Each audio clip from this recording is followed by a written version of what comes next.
Alright everyone, some big news just happened recently, and that is that the CEO of Twitch, Emmett Shear, ended up stepping down in his position, and he's no longer the leader of Twitch. Which comes at an extremely weird timing, because not so long ago, the CEO of YouTube ended up stepping down, so that's very strange. I mean, I know you can easily put on your conspiracy theory hat and just come up with the most weirdest things of all time, like saying they're like secretly connected. I'll stick on people on Reddit to come up with those. Now, I know what you're thinking was from this situation. You're probably surprised that Twitch even has a CEO, because Emmett Shear is literally non-existent. He's basically the invisible man. He's in the background. Most people don't even know he exists. I wouldn't even be surprised if some streamers, and I don't even mean a small streamer, I mean like a built medium-sized streamer, doesn't even know who he is, because he never mentions he's a CEO ever. It looks like he's ashamed of the position, that he's not happy or proud that he's the CEO of Twitch. You never see him celebrating it. Even on his Twitter account, you barely see him ever mention that he's the CEO of Twitch. I wouldn't even be shocked if he like forgets sometimes. If he has to like be reminded like, hey, you're the CEO of Twitch, are you gonna go on this meeting? And he's like, oh yeah, I am that. Because he never mentioned it at all. He's usually one of the most, I would say most silent CEO, but that's not even true. There are literally some companies who most people don't even know who they're owned by, which Twitch was that. I'm pretty sure most people just assume that Twitch was just owned by like a Vexmine or something, like Atheon from Novata Glasses leading the company from Amazon, and his AI is running them to make the absolute worst decisions of all time. Because I think everyone knows now that Twitch is definitely in trouble. Rather, it's streamers not being able to get out of trouble because they just get into the most goofiest drama of all time, or even the company itself literally making the worst decisions. Like every time when Twitch makes a brand new policy change or just makes something new to add on the platform, it never ends well. It always leads to someone getting pissed off or someone getting angry. Like the brand new policy change of cutting the streamers who have the contract where they have like a 70-30 split and putting them back to 50-50. It's saying that this could be changed because you could just run more ads. Like those are the type of changes that Twitch makes. But when the CEO ended up stepping down, people do what they usually do and they start celebrating. They start pumping their fists up in the air, screaming at the top of their lungs, acting like everything wrong with the platform is just suddenly gonna get switched. As we know, all the bad policies are just suddenly gonna get ruled. Every bad decision is gonna be changed. Everyone who got banned for like goofy reasons are going to be unbanned. The platform is gonna be saved and Twitch is gonna be running into the golden streets and instantly going to become the best streaming platform ever made. But I think we all know how this goes. It usually never goes that way, because in this same article they also confirmed who's the new CEO of Twitch is going to be, and it's going to be Dan Clancy. Now, when more people ended up hearing that he was going to be a new CEO, the sentiment has literally 100% changed. You got into people being excited to people just being hit with instant dread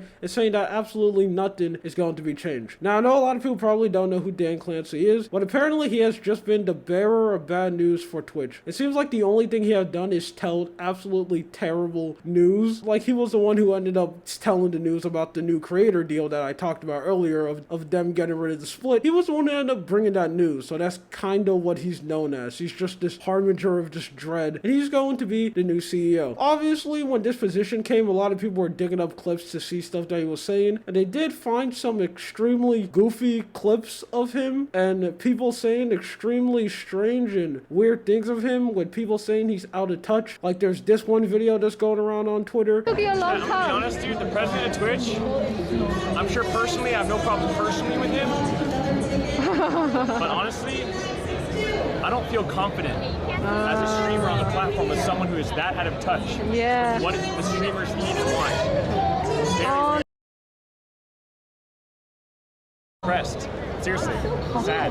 oh. And the sentiment is basically back to being normal, saying that Twitch is going to be absolutely over and we're never going to go back to the glory days. This whole situation just makes me feel extremely strange, because this is literally a carbon copy of the YouTube situation. It literally gone exactly the same word from word, and the reaction has literally been the same. Nothing has changed. It's literally like someone has just saw that situation and say, I want that to happen again. Press the rewind button and have it happen again with Twitch, because it was the same thing. The CEO ended up stepping down, and for the first couple of hours of that announcement, everyone on Twitter was saying how YouTube is saved. And then suddenly, out of nowhere, a new CEO ended up getting confirmed, and then people are back to being like super duper scared and down in the dumps and skeptical, saying that we're all going back to the beginning. We're never gonna be back in the glory days. And I still think it's weird that that happens again. When it comes to most CEO change, I don't really recommend getting your hopes up, because when a CEO leaves the company, they're not gonna give it to like someone completely random. They're not gonna pick like Billy Bob down the street and be like, yeah, he's going to be the new CEO. The position is probably going to go to someone who's already higher up in the company, or probably just the person under him. Now, I'm not in the room. I don't know how these companies work, but I'm going to make a big educational guess that most of these people are working close together and they probably agree with each other a lot on most things. So usually if a new person comes in, he's like right under the CEO, works with the CEO, I don't really think stuff is going to change